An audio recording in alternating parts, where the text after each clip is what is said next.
The mind of the rising generation has always been in the front headlights for American politicians. And that's the thing about erasing the past. If you erase it, then you can do some stuff today and tell people it's brand new. There are people who are literally freaking out in this country about the fact that our young generation is going to learn the truth about our history. Think about that for a minute. How afraid do you have to be to go into a school board meeting and scream at teachers, "Don't teach my fourth grader critical race theory," which is a law school curriculum? It would be like going in and saying, "Don't teach my fourth grader applied nuclear physics." And it's like, well, that's not what's going on, but that shows you how afraid people are of the truth. What's up YouTube family? Welcome back to my space. This is Evans Raela. Guys, thank you so much for tuning to watch today's episode. So guys, on today's video we want to talk about why the white supremacists always try so hard to hide black history. What is this that they benefit from hiding the history of black people in America? To speak to us today is Jeffrey Robinson, who's the founder of the Who We Are project. He has been a powerful voice in addressing how the true history of black Americans has been systematically hidden or distorted, especially by white institutions in power. In his documentary, Who We Are, A Chronicle of Racism in America, 2021, Robinson outlines how white-dominated systems, governments, schools, media have deliberately obstructed the realities of slavery, Reconstruction, Jim Crow, and the ongoing structural racism. He argues that there's been a deliberate erasure. Textbooks and public education often omit or whitewash brutal truths, such as the widespread racial violence of Reconstruction, the Tulsa Massacre, or how slavery was embedded in the U.S. Constitution.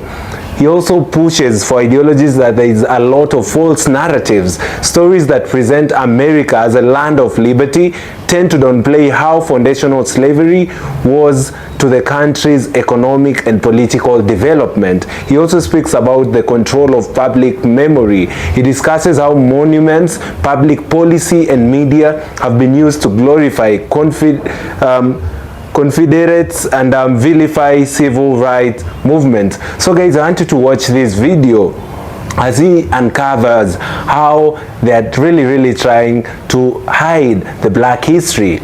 Guys, once this video is done, we will get back and do a critical analysis about the same. Let's watch this together, family.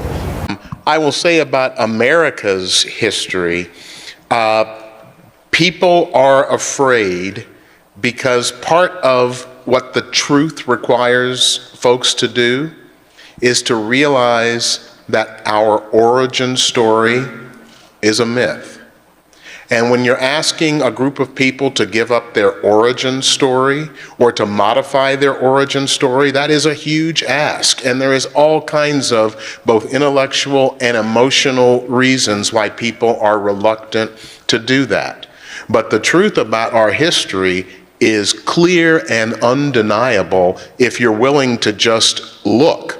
And I think a lot of times people have a problem. People want to say either America is great or it's racist.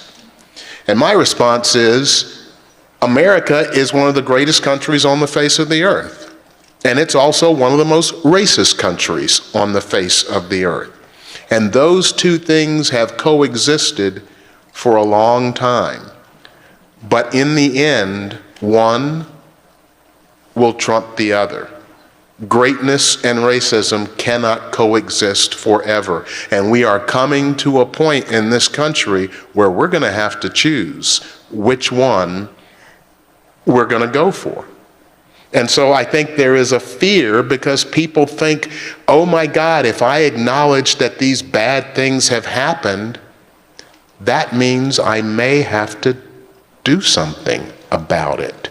It means I may have to make different decisions than I've made before. It means I may have to acknowledge that there are people who are living at economic levels far beneath where I'm living, and yet they have every bit as much talent, work ethic, and everything else. And so that's a fearful thing to acknowledge, but I think we're coming to the point where we're not going to have a choice. I will give you an example of critical race theory. It is a historical fact that white people own homes at a much higher rate than black people. That's a historical fact. What critical race theory will say is, well, there may be reasons for that. For example, the entire history of redlining by the Federal Housing Administration. For example, the fact that between 1934 and 1962, the Federal Housing Administration gave 98% of its home loan money to white Americans. So critical race theory explains how racism has had an impact on historical events in our country. But history has a very simple definition. If you're talking about people in the past, and you're talking about what they did, what they said, and what they said about what they did, that's history. It's nothing else. And if you look, there are 44 states since January of 2021 that have enacted or started to study some kind of legislation to restrict what can be taught to our children. And so this is why I continue to say, this is nothing new. This is an old strategy. And it goes all the way back to 1837 and John C. Calhoun, one of the most virulent racists in American history. He was vice president twice. And what he said, 25 years before the start of the Civil War, we got to stop teaching abolition. We got to get it out of the schools, and we got to get it out of the pulpits on Sunday, because if we don't, the minds of the rising generation are going to reject slavery, and slavery is going to be done for, and we will have a war that will drench this country in blood. He said that a quarter century before the Civil War, and he was absolutely right. The mind of the rising generation has always been in the front headlights for American politicians. And that's the thing about erasing the past. If you erase it, then you can do some stuff today and tell people it's brand new. There are people who are literally freaking out in this country about the fact that our young generation is going to learn the truth about our history. Think about that for a minute. How afraid do you have to be to go into a school board meeting and scream at teachers, "Don't teach my fourth grader critical race theory," which is a law school curriculum? It would be like going in and saying, "Don't teach my fourth grader applied nuclear physics." And it's like, well, that's not what's going on, but that shows you how afraid people are of the truth. You mentioned before about elections, not just being the federal election. School boards are elected, folks. Mayors and city council people are elected. Well, and so if you want an impact on who's making those decisions, you got to vote for somebody in those elections. Go ahead. just to that note, the current state government is seeking to take over the Houston Independent School District. And so how much more of an indication do you need of the power of the truth? And so we're talking about community and how you build community. If you are going to have discussions about the history of anti-Black racism in America, you need to be armed. And I'm not talking about with weapons. I'm talking about with facts. So if you look at the documentary we did a couple of years ago, the beginning of that film, I have a discussion with a gentleman from Charleston, South Carolina, and he is standing in front of 3 huge Confederate flags. And he's talking about how the Confederate flag has nothing to do with racism. But when he started telling me, we didn't go to war over slavery, it was about moral tariffs. Moral is a man's name. And I said, yeah, cotton, tobacco, and rice. And all of a sudden he's looking at me like, oh, you know that. And I think what people were looking for, think about it like this: a white man and a black man screaming at each other about racism. How boring is that? How often do you see that? But what happened here is that I was talking to him in this tone of voice. And we got to the point of him saying, when he was seeing that all of his statements were being contradicted by fact, he went to the only place he had left. Well, they stayed because they chose to, because we treated them like family. And my response to that was, then would it be okay if I own you, as long as I treat you like family? And he started thinking, you could see the wheels turning, and he said, in today's world, and my response, in any world, in today's time, in any time. He ended up saying no. Did we change his mind? No, I don't think so, because he's continued to post racist stuff on the internet. But this man has been in contact with the Who We Are Project numerous times, and he's saying, I think I look like a racist in that movie, and that's bothering me. His mind hasn't been changed, but he has had a naked lunch moment. Naked Lunch, the book written by William Burroughs, the American author. And Burroughs said a naked lunch moment is that moment when you have to look at what's on the end of every fork. And he had a naked lunch moment with racism in America. And if we can have discussions, my friend Tom Hanks is always saying dispassionate discussions. If we can have discussions where when people want to yell at us and throw racist stuff at us, if we can simply listen to that and then come back with facts and demonstrate, here are the 15 ways what you said is complete bullshit, and do it in a tone of voice like this. This is one way that you can build community. I'll tell you really quickly. A person in the military, a JAG officer from the Marines, saw our film. And he came to me and he said, I want to thank you for talking to that guy from South Carolina the way you did. Because that man is every male in my family. And when I show my family this movie, they're going to see that you spoke to him, you called him sir, you even shook his hand at the end of it. So are we going to get everybody by having discussions about the truth? No, we won't. But if history tells you anything, you don't need everybody to make radical change in a country. You need a small number of dedicated people. And I think the Who We Are Project, the other two people that you see on this stage, we are small parts of a major conversation that's going on in America. And I will end by saying this: I feel bad for the politicians in the state of Texas trying to suppress this stuff. I really do. If any of you have a teenager, the quickest way to get a teenager to read something is to tell them they can't. And I've also understood that there's this thing called the internet out there. So that if you think the classroom is the only place children can learn, you're wrong.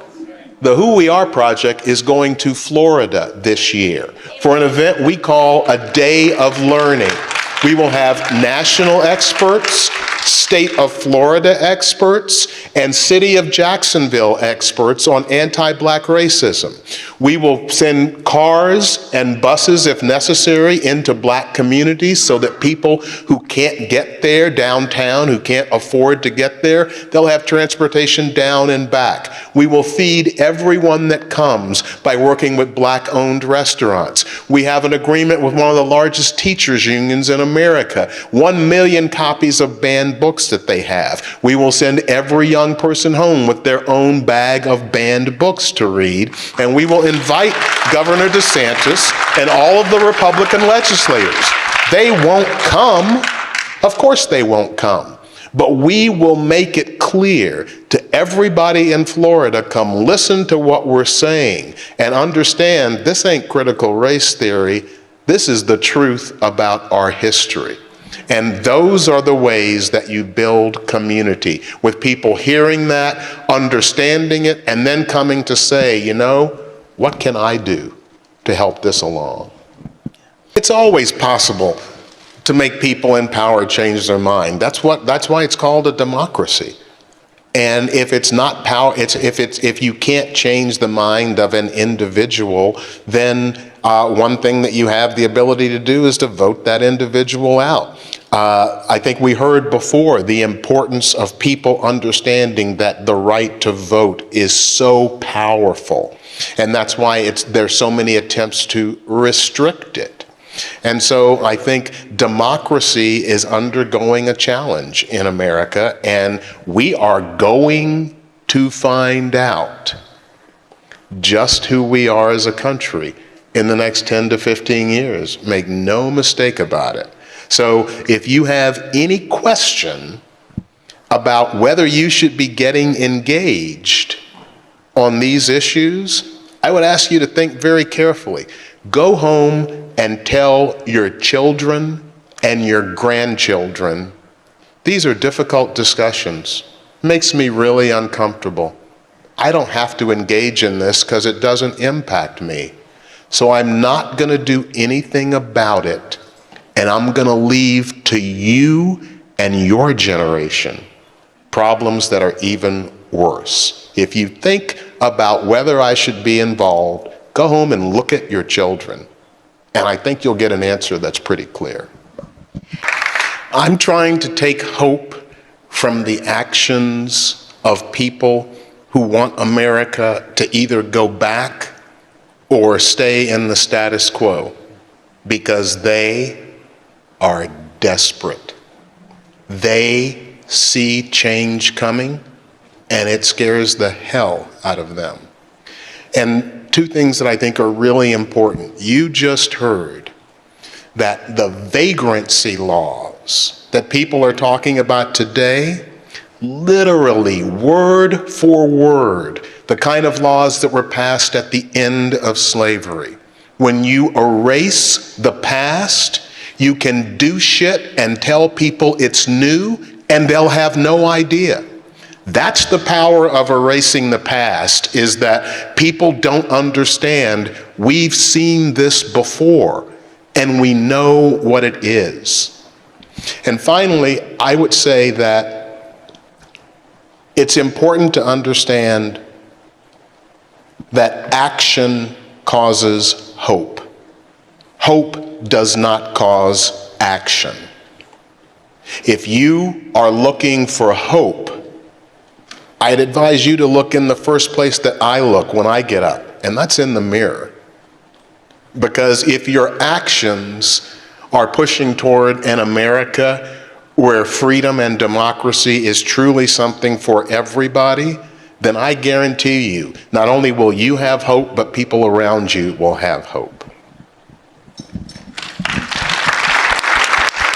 Family, these white powers are actually very, very intellectual, because they know, the power that comes with the knowledge of knowing your history.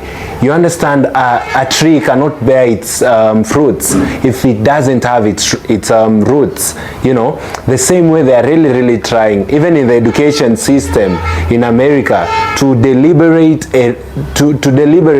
erase things from the textbooks and public education, omitting certain things. They do not want to talk about the racial violence that black people have been through. They do not want to talk about slavery.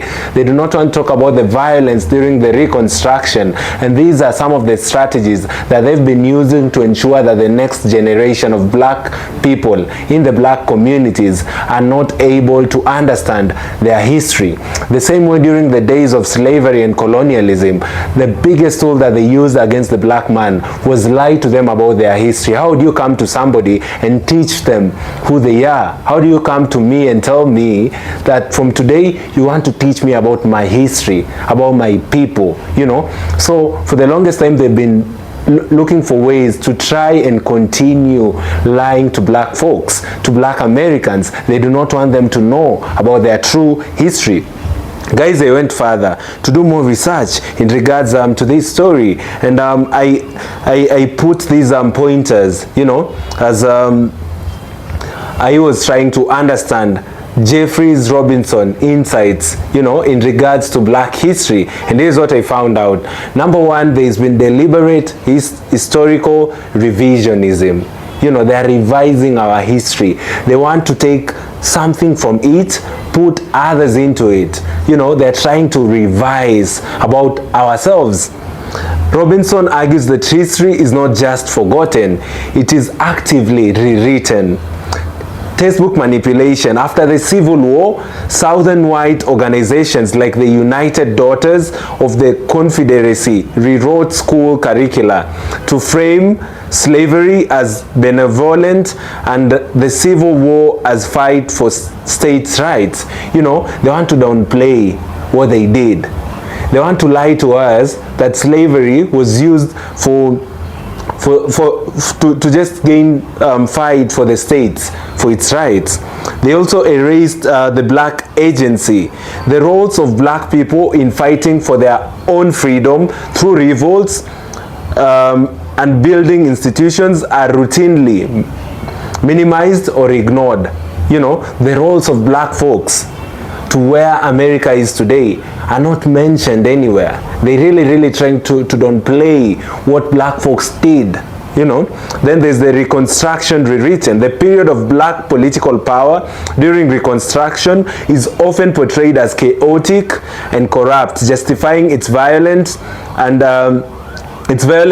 at the hands of white supremacists. You know, they want to justify what they did to us. They want to lie to us. When you erase the truth, you can't reckon with it. And when you don't reckon with it, you repeat it. You know, these are the words of Jeffrey Robinson. Then number two is the myth of American innocence. Robinson confronts the myth that racism is an aberration rather than a foundation principle. Slavery as a foundation. He illustrates how slavery wasn't a Southern problem, but a national economic engine. The Northern banks, insurance companies, and universities profited from it. The original U.S. Constitution protected slavery.